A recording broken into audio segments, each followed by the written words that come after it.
Now that the sun's back out here this morning, it's really starting to melt this good.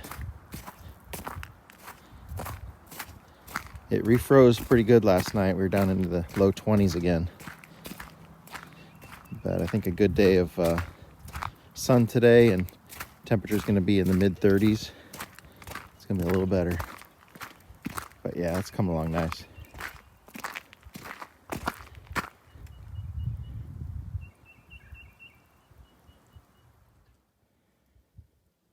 So we got lots of goodies from Luke here to work on Lance's Mc5.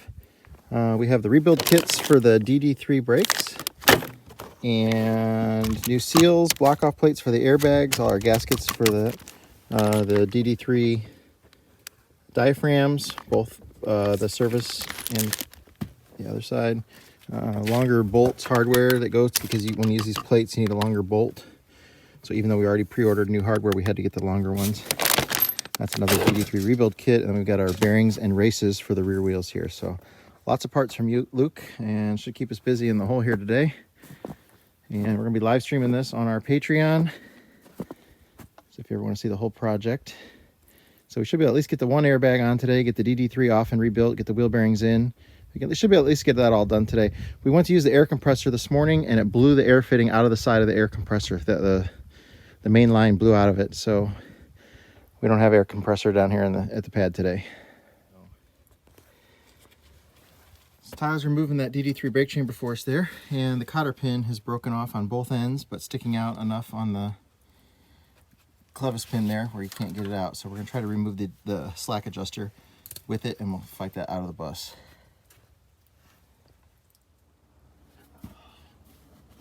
The clevis pins are seized in the clevis, so they're moving freely in the slack adjuster, but they're seized in there. Both of them are that way.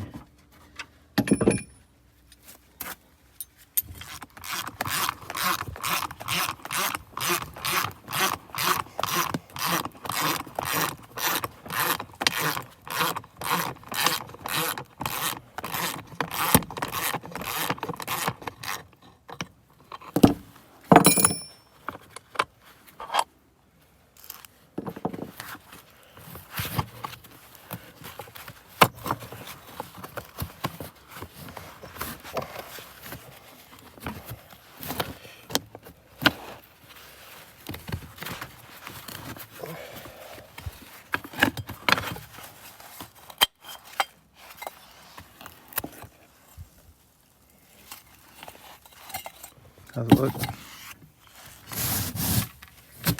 Well, it's got some corrosion too. Let's see what that half does.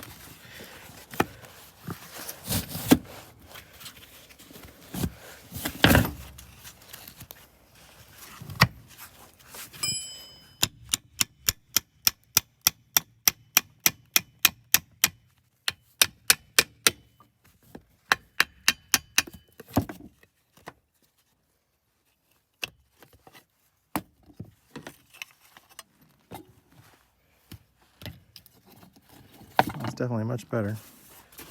Just got a little bit there.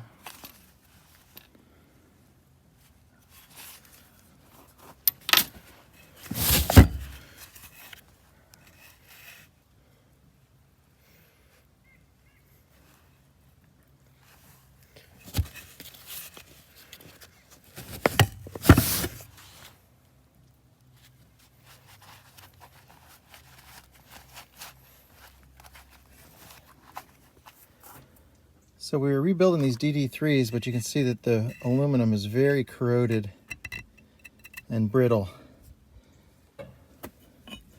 on all the parts. I'm just not comfortable putting that back on there, considering what it does for the bus. It's extremely brittle. So we're going to see about if we can get these new canisters. Otherwise we got to get a whole new DD3, and they're expensive. They're over $500 a piece, which is why we were trying to rebuild these. You know, an hour in labor and $100 in the rebuild kit is much cheaper, but there's a lot of forces going on there, and with that being brittle is not good. Both cans are that way. So I'm gonna have to call Lance and give another "Hey Lance" moment. It's not gonna be good. Most of these bolts either broke, cut, or stripped. You have to order new ones of those.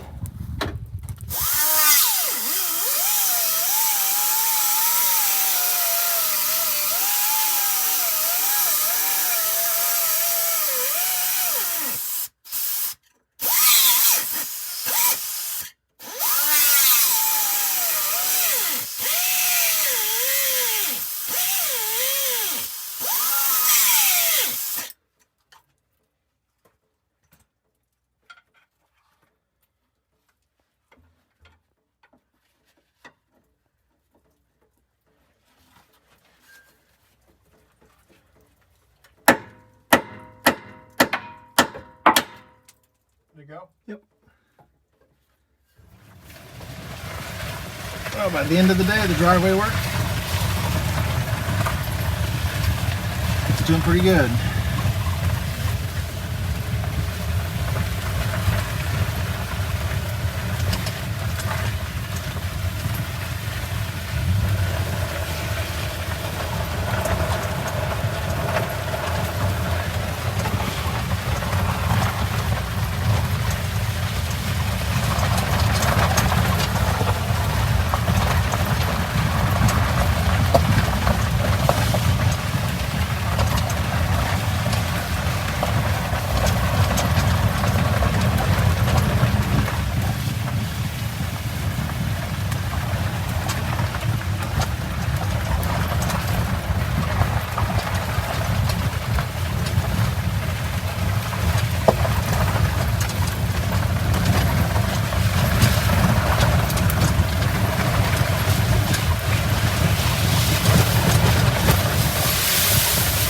Stay wet and slushy for a little bit.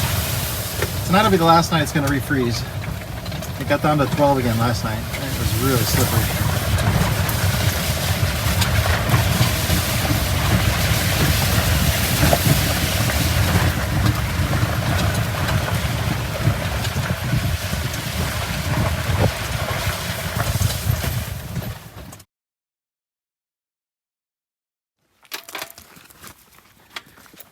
There's a little something I picked up on the corner of Main Street, and where was it hanging at? No. So if we're gonna mount that,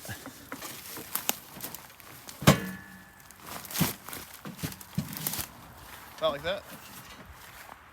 I think a little higher, because when they sit in the bus, it might be a little low for them to see it. So we'll try. I'll hold it up when we go. If we can get it up another 2 feet, I think that'll be better.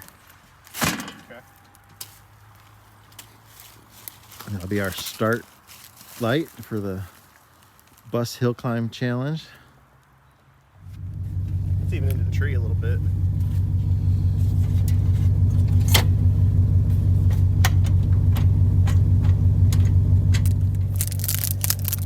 We're going to use that as a guide to paint a line across the drive, which is the nose of the bus. The driver is going to be usually about 3 feet behind that line over on this side, and that's a very good angle on the light, which it is to the side, but electronically it's easier for us to wire everything on that side of the driveway than this side.